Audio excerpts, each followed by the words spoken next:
Media has reported that Finnish authorities have frozen the assets of Simon Ekpa and 4 others. The Finnish government froze the assets of companies associated with Ekpa and 4 of his accomplices who are also in detention. According to a local newspaper, they said that Simon Ekpa is being held in the Kilmakoski Vankila prison, one of the toughest prisons in the world. I repeat, Simon Ekpa is being held in one of the toughest prisons in the world, which is in Finland. He's been remanded on the charges of public incitement to commit crimes with terrorist intent.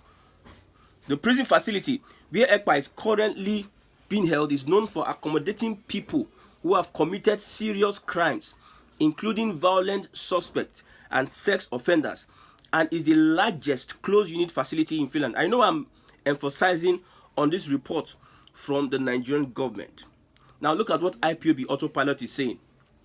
He said that the local Finland police has commenced investigation into the purported lies peddled by the Nigerian state against Simon Ekpa. No charges have been confirmed, discovered, or leveled against Simon Ekpa. No conviction has been brought against him.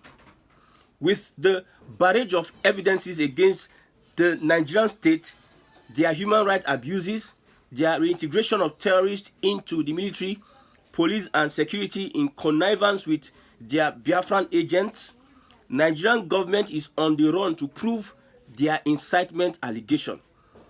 They are saying that the allegation proffered against Simon Ekpa is from the Nigerian government, but they have asked the Nigerian government, come and prove this allegation you have leveled against Simon Ekpa. Come and prove in the court that he's inciting, is involved in terrorist activities and is causing insecurity in Nigeria and also the southeast.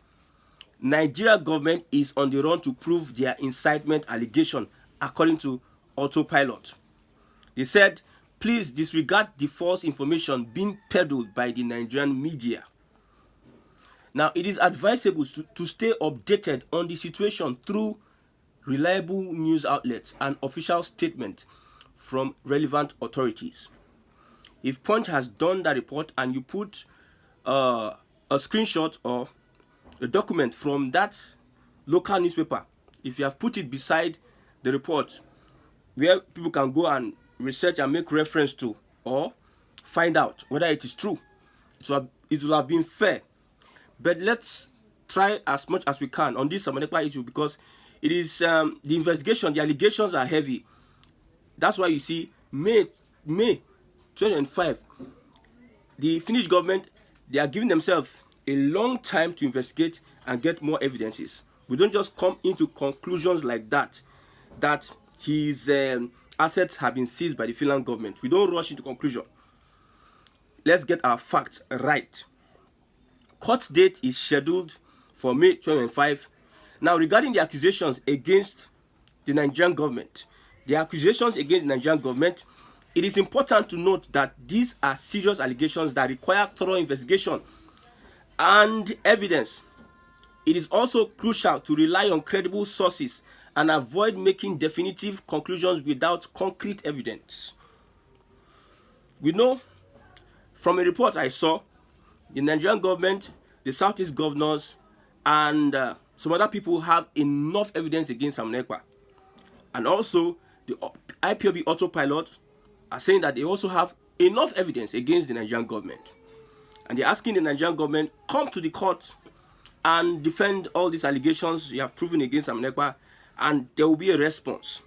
But according to what we are getting is that the Nigerian government is reluctant to go defend all the allegations in court.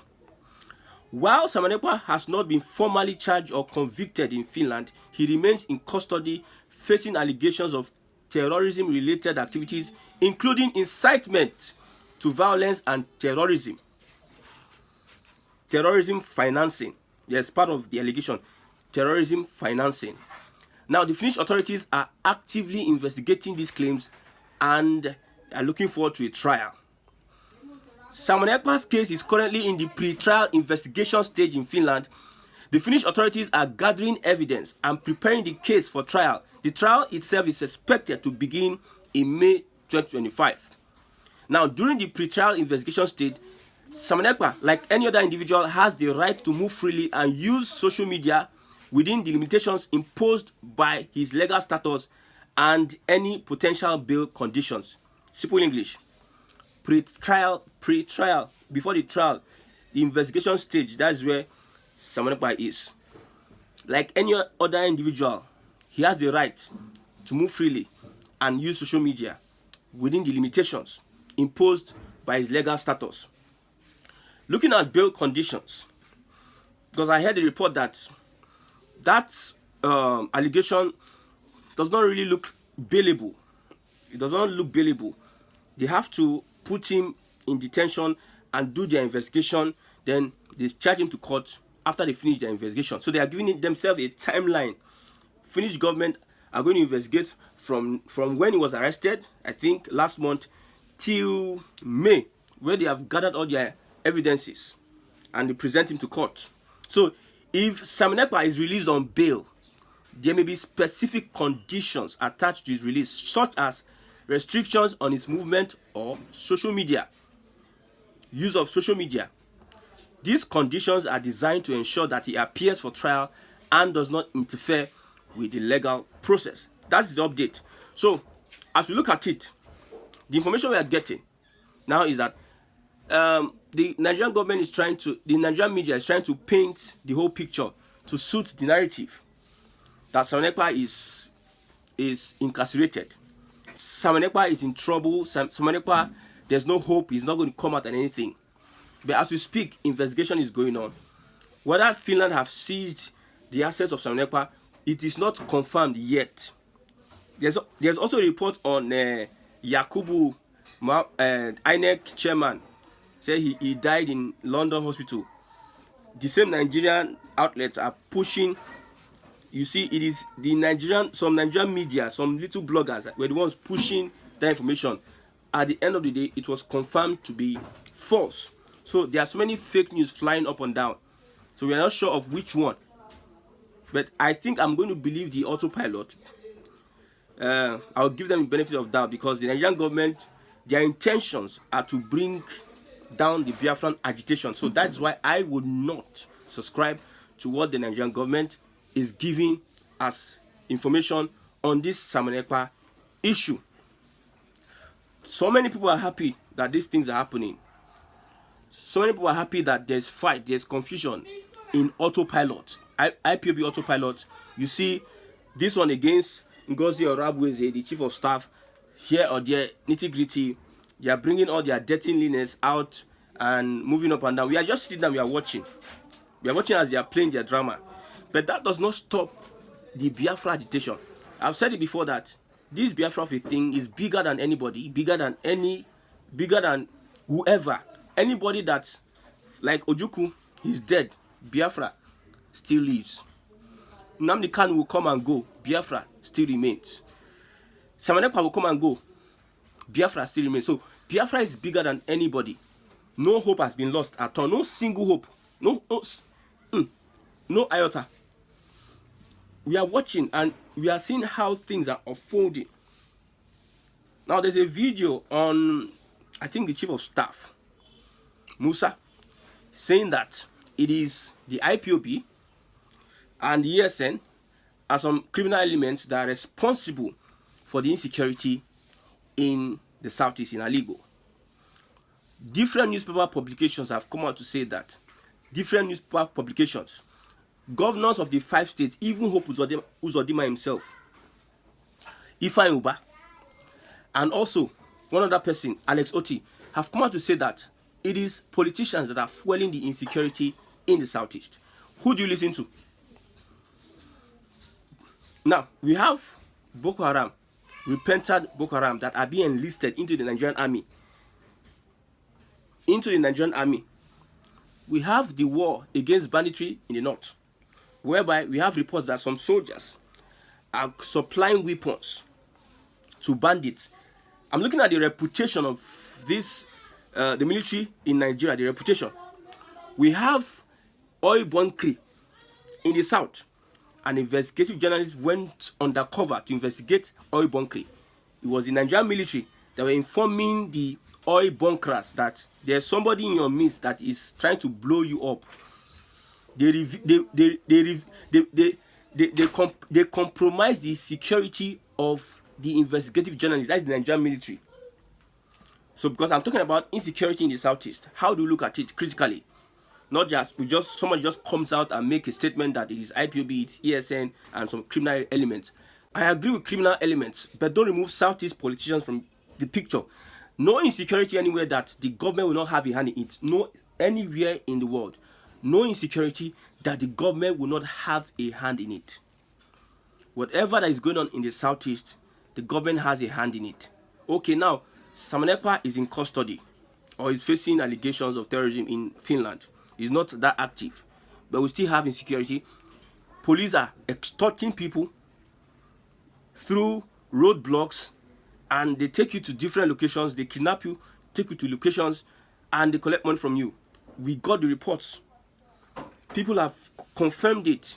Come out to say, yes, this is what happened to me. Simon Ekpa is out of the picture, and this is happening. So those that are, well, you know, people, many millions of Biafrans, their morale is down. Like, what is happening? Simon Ekpa is in custody. This is that is happening. What is the next thing for the Biafran people? Consolidate yourself. Look inward and consolidate yourself. Give yourself that assurance that, see, there's nothing that will stop Biafra from coming into play. Look at what is happening. The hand of God. What is happening with Kemi Badenoch? Other nationalities denying Nigeria, because Nigeria as a name don't cast. Nigeria as a name, I think it doesn't hold water anymore. People are now loyal to their their tribe. That is another form of regionalism. Regionalism is coming naturally. I told somebody that Biafra will come either ways. Biafra will come either ways. The hand of God, or man will make sure that it comes to pass. So if it doesn't come as respect from Simon Ekpa, Nnamdi Kanu, whether heaven or hell likes it, let heaven from up come down. Biafra will come into reality. So if it doesn't come as you expect from Simon Ekpa or Nnamdi Kanu, whether hell likes it or not, whether it's through the hand of God or through the hand of man, Biafra is going to come into reality. That is one thing. You see, things are changing. There's a reset in the world. Look at Syria. For over 40 years, people are living asylum, coming back into Syria. People are happy that the regime of Assad has been defeated by Israel and the United States. People are getting the freedom they deserve. Look at what happened with the elections in America. Trump anticipated, everybody's happy that Trump is coming back. Look at what happened with Ghana elections. Things are changing. There's a reset all over the world. And this reset is very important. Biafra will crown it up. Look at what the North is planning against Tinubu. These guys, this North, man, one Giron. When they say somebody Giron, these guys, they never die. They are planning seriously against President Bola Ahmed Tinubu 2027. And I trust a President Bola Ahmed Tinubu, he's not going to cower to any Northerner. He's the only politician that have not lost election. If I'm talking about President Tinubu, I'm not supporting anybody. I'm not supporting his style of politics. I'm not in love or in tune with what he's doing. I'm talking about the reality. So whether Simon Ekpa is there or not, Biafra is coming into play any which way. So disregard the news coming from some people that are piloting, trying to put fear in your mind that they have seized his properties, Finland government have done this, have done that. The focus is supposed to be, how do we consolidate on this international lobbying? Those people that helped Syria get their country back, they were international forces. So we need international alliance to be able to secure, have to stand very well. Where Simon Ekpa did his own and stopped, somebody need to start from that place Simon Ekpa stopped. Somebody need to start from there. And Ngozi Oruagbeze is doing well, a good job.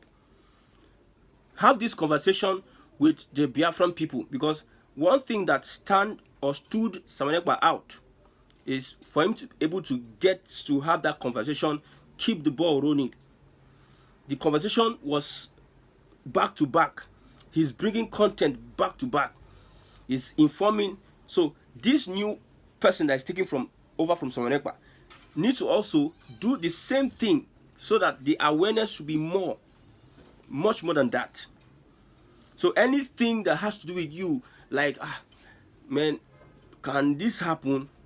With what that is happening now, with all the people fighting in autopilot, this one is calling this person APC is using this one in autopilot. They are fighting, almost carrying bottle to choke themselves. And you are somebody that is anticipating. So these are the people that want to take us to the next level. You fold your hands and look at them. Me, I'm concerned about the change of system. If they want to fight, let them fight. I'm concerned about the change of system, and we are going to achieve that. It is strategic. We are not going to do Nzobu style. It is strategic. See, I understand how Israel got their independence. They were strategic. They had a long-term plan on how they will consolidate on having their nation. And when they eventually went into their land, they became brutal. So the consolidation should keep on going with whoever that is interested in whatever. We have reports that some politicians have been unveiled that are supporting insecurity in the southeast. We have reports that some politicians have been exposed that they are the ones supporting insecurity in the southeast, while the defense, I think, chief of staff or chief of defense is coming out to say that it's IPOB. See, lies can run from here to the Third Mainland Bridge, but when truth starts running, truth will outrun lies, and truth will come out the winner at the end of the day. So disregard any report. Don't faint. Don't let people start. Some people are happy. They say, this one. See, 3 ways Biafra will come into reality. It might not come through Nnamdi Kanu, as you people may think. It might not come through Simon Ekpa, as you may think, but it will eventually come. I will not tell you the other way that this Biafra will come. It will eventually come naturally. It will be a natural thing whereby everybody will decide that we don't want this Nigeria, don't tire us. Let's move to another level. That is where it's going to get to now. Nigeria as a country, my brother, I don't think we can live. We can still keep on with this pace, with the economy and with everything that's happening in the next 20 years.